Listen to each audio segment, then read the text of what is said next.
వీడి పరిస్థితి అంటే నాకు అసలు అర్థం కావట్లేదే. అదిగో శివ. ఎక్కడాడు శివ? శివ ఏంటి సిగరెట్ తాగుతున్నాడు? ఈయనకు తెలిసిపోద్దేమో. శివ కాదండి. ఇటు వెళ్దాం సినిమా హాల్ కి. సినిమా వద్దులేండి, ఏదైనా ఐస్ క్రీమ్ తినేసి వెళ్ళిపోదాం. నాకు ఆఫీస్ ది ఇంపార్టెంట్ కాల్ ఉంది. సరే. అమ్మో అన్నగారు డబ్బులేరా? ఇదిగో అన్న డబ్బులు. ఎంతరా ఇవి? 8,000 అన్న. రాండ బట్టి 80,000 రా.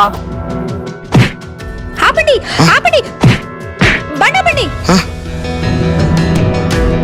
ఏమే రేయ్, మా బిడ్డనే కొడతావా?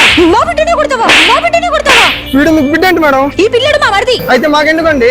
ఐపీఎల్ మ్యాచ్ లో పెట్టి కట్టి డబ్బులు ఓడిపోయాడు. ఏమైంది? వీడెవడో మన శివాని కొట్టాడండి. కొట్టాడా? ఎందుకు కొట్టారా నా తమ్ముడిని? ఈ పిల్లడు బెట్టింగ్ లో డబ్బులు ఓడిపోయి డబ్బులు ఇవ్వట్లేదన్నా, నన్ను ఎందుకు కొడుతున్నారు? జోదం ఎగలేదంటే అందులో మళ్ళీ రిబాబు రేయ్.